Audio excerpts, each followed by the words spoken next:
It's not the big mistake that destroys the middle class. It's the normal ones. You went to school, you got the job, you bought the car that felt reasonable, you moved into the house the bank approved, you opened the credit card everyone has. From the outside, nothing looks reckless, and yet every month feels tight. You're not drowning, but you're not moving forward either. You're working harder than ever and somehow building almost nothing. That's not a discipline problem. That's a design problem. The middle class doesn't collapse from catastrophe. It erodes from alignment with what's considered normal. The normal car payment, the normal mortgage stretch, the normal upgrades after a raise, the normal belief that this is just how adulthood works. Each decision makes sense alone. Together, they quietly compress your future. And because everyone around you is doing the same thing, it doesn't look like a trap. It looks like life. But when 62% of workers live paycheck to paycheck, when six-figure earners feel financially stressed, when debt keeps climbing across every income bracket, you have to ask a question most people avoid. What if normal is the problem? Stay with me, because once you see how these reasonable decisions stack together, you won't just recognize them, you'll recognize yourself in them, and that's when the math starts getting uncomfortable. The first hidden decision doesn't feel like a mistake, it feels like reward. You get a raise, maybe $12,000 more a year, about $800 extra per month after taxes. So you upgrade slightly. A nicer apartment, a newer car, better groceries, nothing dramatic. What you don't notice is this: your lifestyle adjusted faster than your wealth. That extra $800 didn't build margin, it built comfort. And comfort is expensive when it becomes permanent. Here's the number that changes how you see every raise you've ever received. If that $800 had been invested monthly at 8% for 25 years, it turns into roughly $750,000, $750,000, gone. Not because you spent recklessly, but because expansion felt normal. You don't think, I'm reducing my future net worth by $750,000. You think, I worked hard, I can finally breathe. The trap isn't the raise, it's letting your fixed costs rise with it. Because fixed costs don't flex when income dips. They don't shrink when uncertainty hits. They stay. And slowly, without noticing, you reach a point where earning more doesn't feel like progress. It feels like maintenance. You're not building wealth, you're feeding structure. And structure, once inflated, is extraordinarily hard to reverse. But the raise is just the beginning. The next decision is even more expensive and even more aggressively normalized. Now let's talk about the most aggressively normal decision in modern adulthood: the payment. The average new car payment is now over $700 a month. 1 in 5 buyers commits to more than $1,000 monthly. 7-year loans are no longer rare. You'll be making payments on a car that's already aging while planning to replace it before it's fully paid off. That's not a transportation decision. That's a long-term income commitment. If someone invested $700 per month at 8% for 30 years, that's over $1 million. The car isn't just costing you $700, it's costing you optionality. And the house? Banks approve based on what you can survive, not what you can comfortably sustain. A $420,000 mortgage at 7% runs $3,000 or more monthly before taxes and insurance. Add maintenance and you're near $3,800. When take-home pay is $7,000, that's more than half your income before life even starts. You're not irresponsible, you're approved, and approval feels like validation. But validation doesn't equal sustainability. Everyone around you finances comfort. Everyone stretches slightly. Everyone assumes the next raise will solve the pressure. And suddenly, your entire financial life is built on payments, not ownership, not margin, payments. And payments don't build wealth, they build dependency. But dependency doesn't stop at the big commitments. It also hides in the small ones, and the small ones might be even more dangerous. The next hidden decision doesn't look like debt, it looks like modern life. If you opened your bank statement right now and highlighted every recurring charge, every auto renewal, every subscription, how many would you find? Most people guess 6 to 8. The actual number is closer to 15. Estimated cost? People guess $90 a month. The real average is closer to $220. That's $2,600 per year flowing out automatically. Invested at 7% for 20 years, that's roughly $110,000, not from reckless behavior, from convenience that was never questioned. But here's what makes this more dangerous than the car or the house. Those big commitments you at least deliberated. Subscriptions don't ask for deliberation. They ask for one click. And after that click, friction disappears. And that's the real danger. Friction is what protects margin. When everything is one click, same day, auto-renewed, pre-approved, you stop feeling decisions. You stop noticing money leaving. Convenience doesn't just remove hassle, it removes awareness. And awareness is the only thing standing between a reasonable life and a compressed one. This is why someone earning $7,000 a month can feel tight without being able to explain why. The money isn't going to one big problem, it's going to dozens of small, invisible, completely normal ones. And when you combine these small leaks with the big commitments, the full picture becomes genuinely alarming. Now let's talk about something uncomfortable. Two incomes don't automatically create security, they often create dependence. Imagine a household earning $120,000 combined. After taxes, maybe $7,500 per month. Mortgage, taxes, insurance, $3,400. Two car payments, $850. Student loans, $500.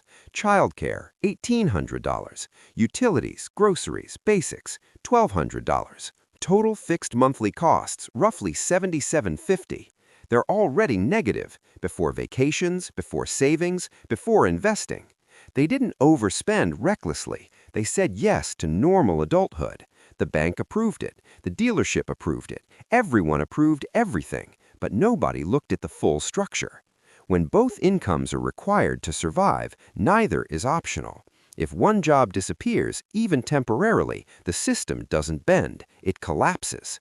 The middle class used to build fixed costs around one income and invest the second. Now most build fixed costs around both. It feels ambitious, it feels strong, but structurally it's fragile. That's why dual-income households earning $120,000 can feel exactly the same pressure as single-income households earning $60,000. The income doubled, but the structure consumed every dollar of growth. And there's still one more layer hiding underneath all of this, the one that makes the entire system nearly impossible to escape. Here's another decision that feels harmless, carrying a small balance. Credit card APRs are now commonly over 20%. Someone carrying $8,000 at 22% interest, making only minimum payments, could be paying for nearly 2 decades. Total paid back? Around $20,000 for $8,000 worth of spending. And here's the psychological trick. When a statement shows a minimum payment, say $65, your brain treats that as completion, task done. Research shows when minimum suggestions are removed, people pay dramatically more. The minimum isn't designed to help you escape debt, it's designed to keep you in it as long as mathematically possible. Credit isn't evil, but normalization is dangerous. When carrying a balance becomes routine, interest becomes invisible.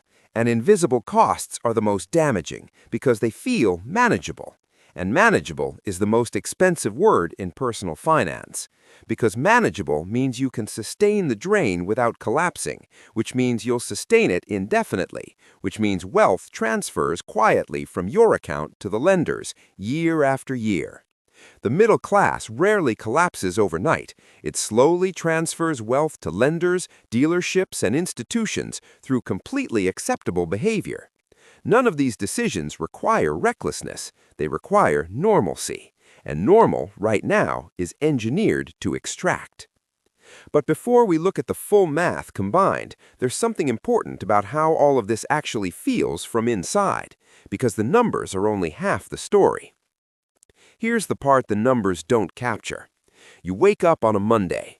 Before your feet hit the floor, there's a wait.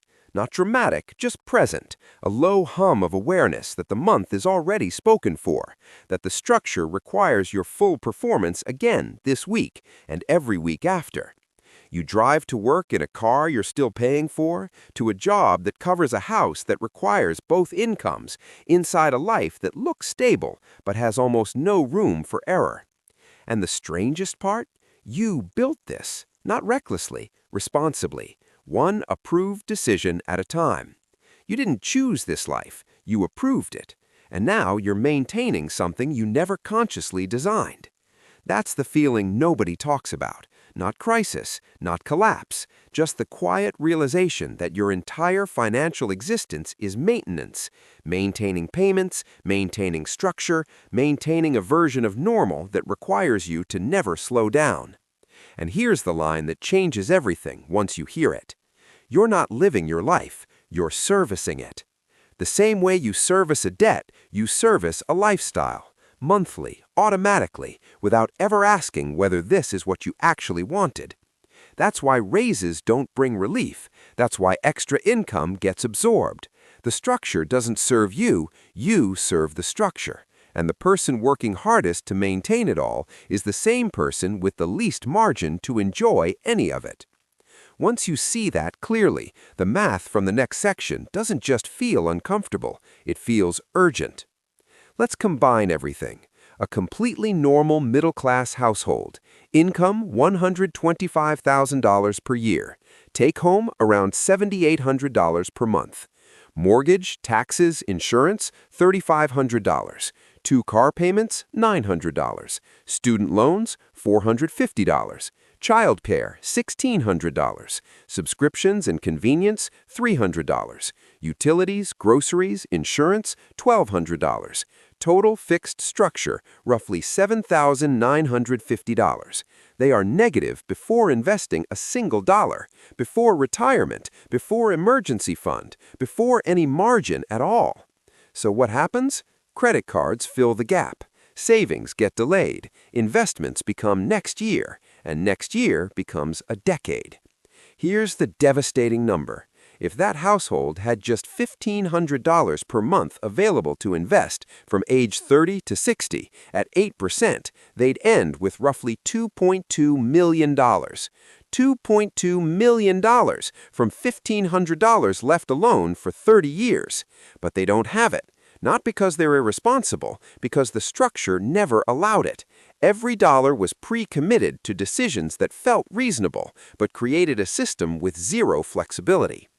Wealth isn't destroyed by stupidity. It's destroyed by alignment with what feels socially reasonable. And socially reasonable right now is mathematically fragile. The question stops being, how do I earn more, and becomes, how did I let my structure consume everything before I could build anything? That's the question where change begins. So why does everyone do this? Because the system is frictionless.